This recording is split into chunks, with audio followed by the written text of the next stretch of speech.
So today we're talking about creating an agreements-based culture, Yeah. right? It's something we emphasize strongly, right? And I think it's one of the reasons now that we're getting into quarterlies. Yes. And across all these different departments, we're hearing that things can be a little bit of a struggle and get chaotic, right? Just with family things and everything going on, and people are really appreciating how there's the impact that sort of culture has on a team, and it's cool to see that be consistent across different teams and different departments. So it's a real thing and not just a micro culture, for example, right? Yeah. So I guess to start off, what is an agreements-based culture? Well, I think you have to actually go a bit bigger there, right? So what's culture, right? And is culture important, right? And I mean, we could spend hours talking about this, right? But from a business perspective, you go to the famous Peter Drucker line, which is culture eats strategy for breakfast. And so what is culture and why does it eat strategy for breakfast? And so culture is sort of the behaviors and the artifacts and the stories of a group of people. And, culture is every single company, every single group, every single society, they all have cultures. And now, what are the differences between cultures? I'm trying not to go down some rabbit hole here, but there's a really compelling research out there that I came upon over the years in various ways from various types of people, from economists to anthropologists to all these different types of people who've been studying culture. And one of the things that many, many years ago I became intrigued with was there's two primary kinds of culture out there. One's called polychronic and one's called monochronic. And the concept behind poly and mono goes all the way back to a guy named Edward T. Hall and in the 50s. And I think, if I get some of my people bit messed up, but I think Hall started by being in the foreign services for the U.S. and traveling all over the world, and he started just noticing some of these differences. Long story short is the big difference between the polychronic culture and a monochronic culture. One of the big differences, there are several, is relationships versus agreements. So you have these, if you want to make it super simple, and there's a lot of value to simplifying things. Obviously, at some point, if it becomes too simple, it doesn't have any value. But I think this is a pretty valuable construct. Less is more until it's not, right? Exactly. Don't get to the until it's not. Yes, aspect. exactly. So, polychronic cultures are focused on the relationship, and they actually have a different perspective with regard to time than monochronic cultures, which are more about agreements. And as I said, they actually have a different relationship with time as well. What the most recent research shows is that climate is actually a really big driver of whether or not your culture leans, more monochronic than polychronic. And the question is why, right? And what the research strongly suggests is that, the closer you are to the better your environment, the better your climate, right?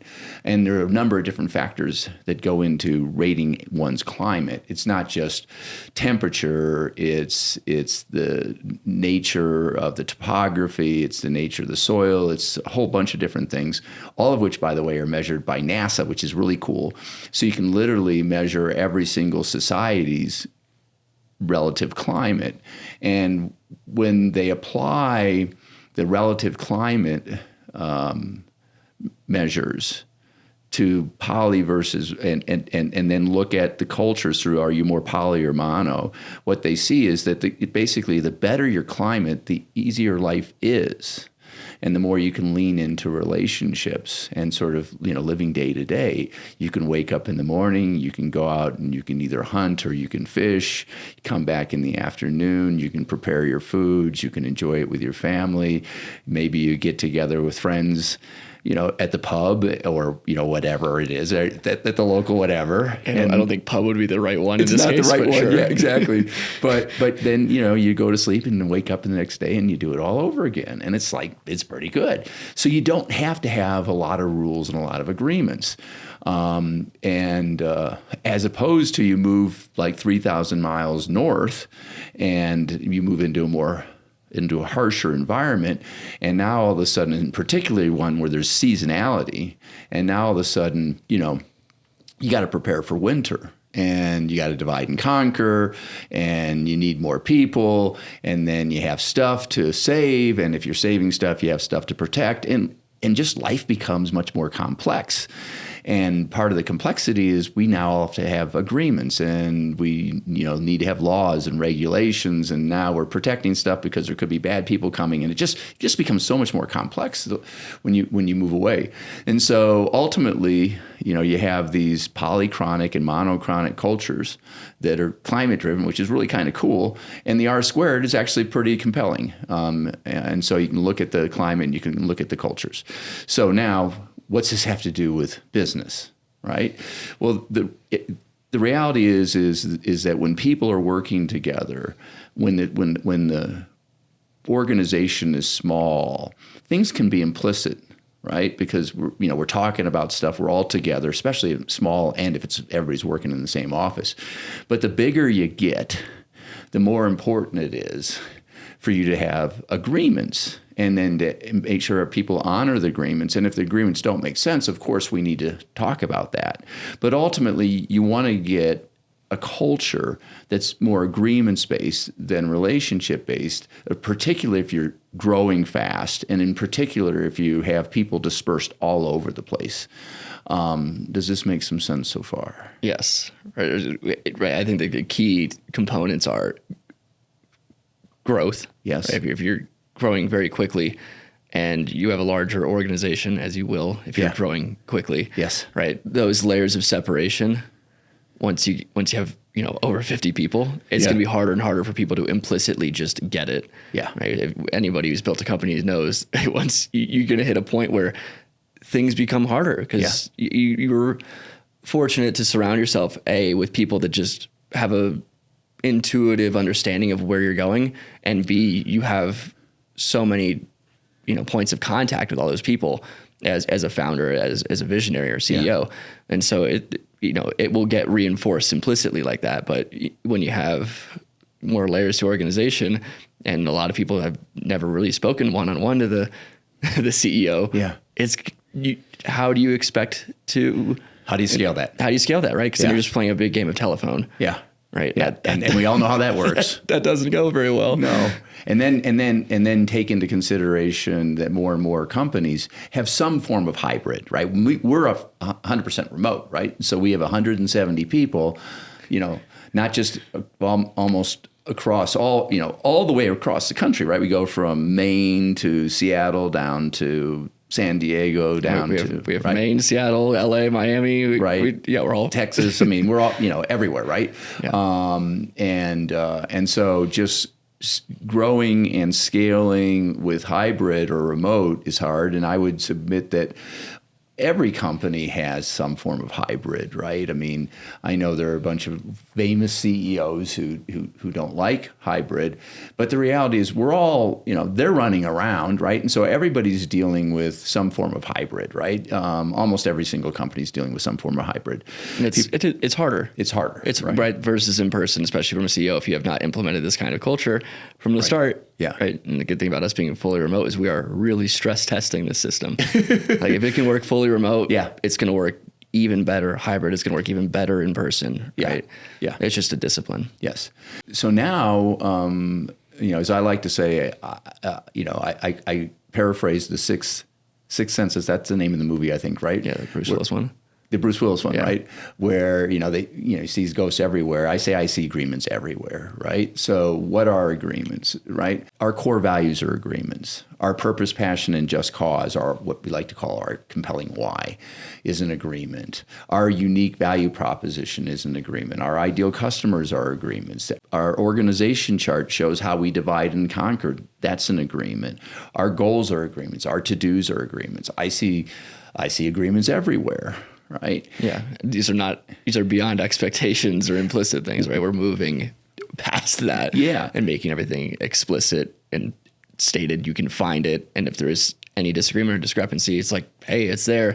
You've seen it. You've agreed to it. Yeah. Right. And we're still in the process of rolling out more things. Yeah. Like our principles and everything, and more things that are going to become agreements. Yes. And creating a super strong foundation. And we're at not a bad spot right now, but No. it's cool how we know it can be so much better. Yeah, we know we can be so much better, right?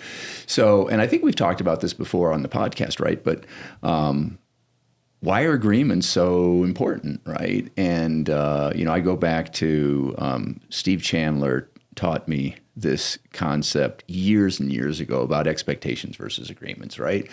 So the big idea is that expectations are not a good thing, right? They're toxic, they're cowardly, they're bullying, and they're lazy. But why, right? So if I expected, and I can do this easily with you, a lot of times I can't do this with people, especially if I'm on a Zoom call. If I expected you to dunk a basketball, and I said, you need to go dunk a basketball in a 10-foot rim, right? You and I both know that that's not a thing you can do. Yet if I expect you to do it, what's that do, right? That's pretty much, is it bullying? Is it, because I'm expecting you to do something that you can't possibly do? How do you feel about that, right? And then you have the concept of is it bullying? Is it lazy because I'm not willing to enter into a conversation with you about, whether you can do it or not? Right? Is it cowardly because I don't want to hear the answer? Expecting something of someone without actually turning into an agreement is just uncool. That's the simplest way to put it. Yeah, it's an assumption of an outcome. Yeah. And there's a quote about this that I really love from Seneca. It says the greatest obstacle to living is expectancy. Yeah. Yeah. Yeah. Goes way, way back, right? Yeah.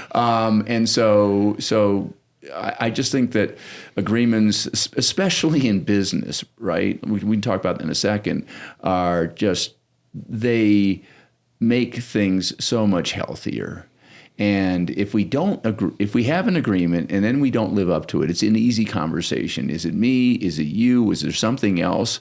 What caused us to have this agreement fall apart? I haven't said it earlier, but, I think to-dos are agreements, right? And that's why we have this new feature launched, right? Which is agreements-based to-dos. So if I believe that ultimately, if it reduces the friction associated with to-dos, because if I just give you a to-do, I'm just putting an expectation on you, right? But if I say, hey, Cole, and I send you this to do, it's in the system, right? On my little phone, I said, hey, I really would love you to do this. Then you can negotiate it with me, right? You can say, got it, or hey, I can't get it done in this period of time, or hey, I need to renegotiate. I want to negotiate the outcome. Instead of this happening by this, maybe it's half of that by this other date. But ultimately, let's enter into an agreement, and then once again, right? If you don't live up to the agreement, then we can have a conversation. So. And there's just, like I said, there are agreements everywhere. How do you, from a more of a coaching perspective, how do you implement this sort of agreements practice into a team, and how do you get everybody aligned on using that? Yeah. So this gets back to the fundamentals, which is, cool, right? So, back to what are the fundamentals associated with building a great company? We understand this stuff. Everybody laughs. I say it all the time. It's not that complicated, right? Building a great company is like building a great house. You need a vision, you need plans, you need tools, and you need disciplines.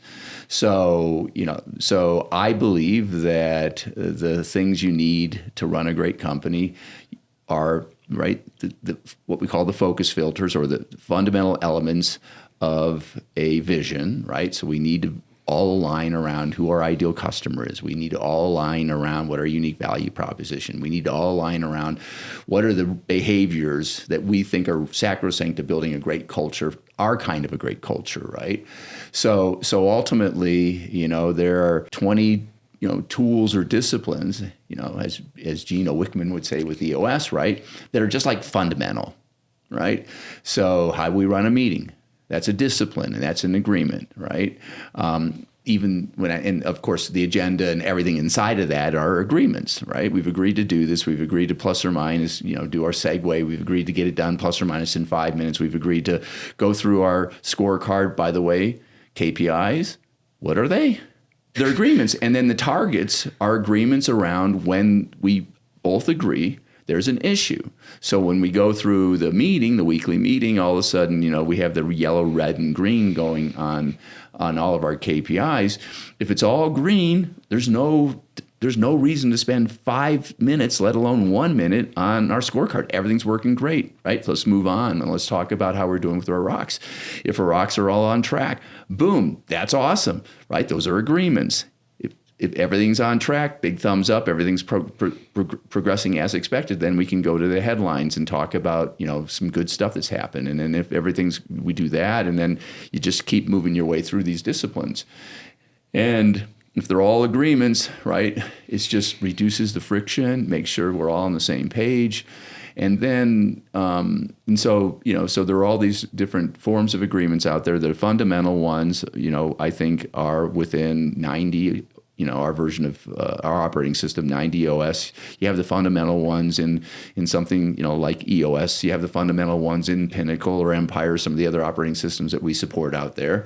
There's just get agreements around the fundamentals. And then go and attract, right, people who are excited about, interested in, love who you are based upon the core agreements that you have made as a company. Yeah. Right. So, right. There's an explicit thing to resonate with that it can sort of be a magnetic thing for hiring if you do it well, right? Because you don't want to bring in people who don't share the same values, right? Yeah. Who don't value the agreement stuff. Right. Some people want just freedom to do what they want to do, and it's more ambiguous, and that's their thing. Yeah. A lot of people, even if early in their career wanted to do that, right? We get a lot of people who come in and they're like, "Oh, this is nice to not have to worry about things," because when there is lack of agreements, that by definition, that creates anxiety. Yeah, and that's not healthy. Well, one of my I don't know if I've told this story here, right? But one of my favorite career stories is the story associated with me becoming the president of Heller Financial's corporate finance group. And the long story short of it was that I deeply believed we needed to have an upper career path model within the organization, and there was a lot of disagreement about that. And I won't bore you with the whole story, but ultimately that disagreement basically led the then president to feel like she wasn't the right leader for this next phase of the company. And so I came in, and then I assembled my new elite senior leadership team. There was a lot of pushback on this. This is back in the 90s, right? 1996. And the first thing I wanted to do was establish a career path for everybody in the company. And I can tell you the majority of the senior leadership team was afraid of rolling this out. And we rolled it out, and it was like Christmas Day for almost everybody in our company, because now they had a very clear sense of what they needed to do to go from what we'll call a Stratum 1 seat to a Stratum 2 seat to a Stratum 3 seat. Now they had a very clear sense that they weren't going to be sitting in a situation where some person who was modestly competent was just sitting there, or a bunch of people who were modestly competent or worse were just sitting there, and there was no room for growth, right? And so there was a lot of fear around it, but ultimately it was hugely well received. And now we had an agreement, right? We had an agreement for everybody in terms of who we were as a culture, the opportunities we were presenting, how to scale the organization, and back to, I think, the earlier you were in your career, the more you're like, I love this. Now I know what to do. That's what agreements do. They make it clear what's important.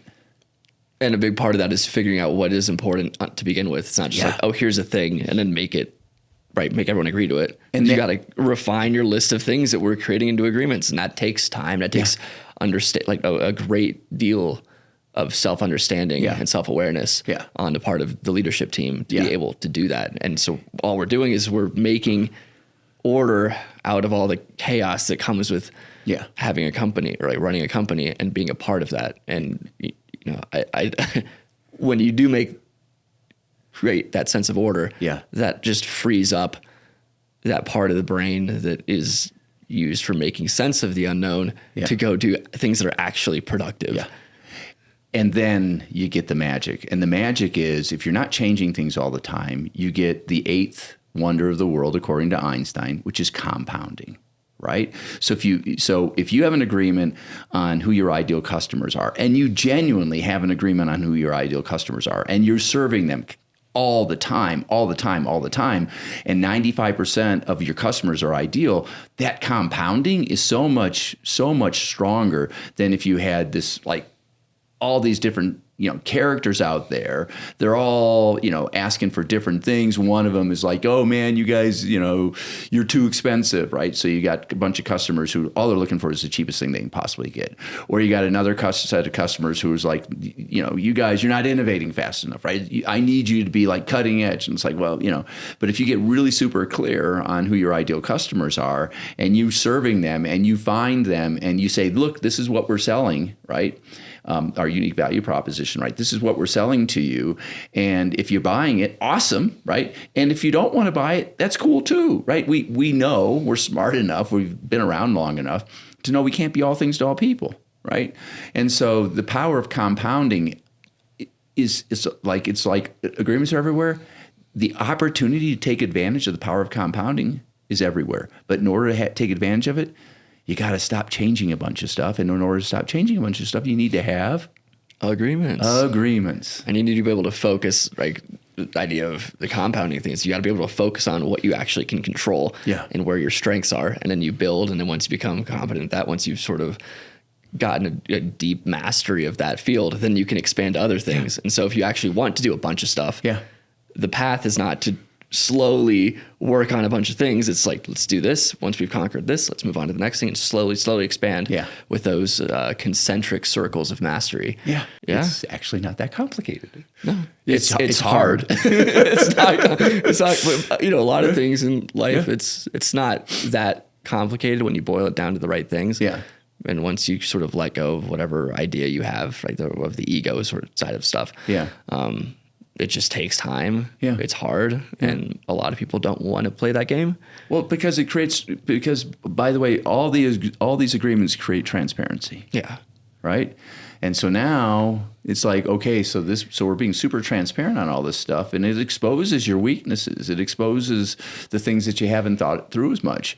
But if you, going back to culture, if you truly create, a high trust, very genuine, very well defined, right? Explicit, coherent, and resonant. If you truly create that culture, then the people are going to, they're going to care enough to say, hey, guys, right? This is bullshit, right? Or this is not who we are. Or we're not living up to our agreements. Call us out on if we're being hypocritical or whatever, right? And those conversations are just so much easier because people are walking the talk.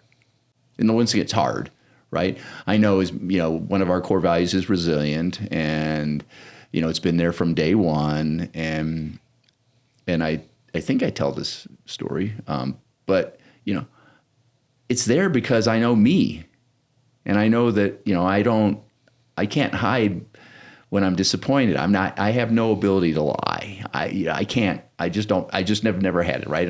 That's why I could never be part of a political organization. It's just I can't do that. I'm not wired to do that, and I'm at peace with that. Being old as I am now, and so I for a whole host of reasons, I knew resiliency was going to be a really important characteristic, a behavior.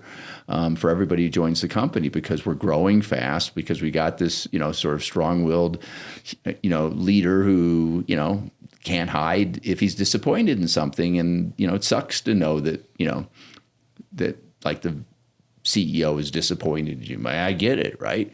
But that's, part of our culture. And that's feedback, right? And you don't want to, we don't believe in ignorance is bliss, for example, and that's explicit, right? We say that. Right. You want to have all of that information available, right, as much as possible. And because we believe evolution is simply the incessant, ever, expanding, our access to useful information, and we're creating useful information, and we believe the best of the best are extraordinarily open to positive and negative feedback. That's how you continue to evolve as a company, and great companies help the world evolve. And that's the thing we believe. Yeah. Yeah. Well, I think we're about at time. Wow, that was fast. That was a fast one. Yeah. That was good. Yeah. I enjoyed that. Me too. Yeah, I wish we could spend a lot more time on this. It's a great topic. Yeah, well, soon we'll expand beyond the 30-minute episodes. Looking forward to that. So, yeah. Maybe in a few. All right. I don't know. Yeah. All right. Thank you.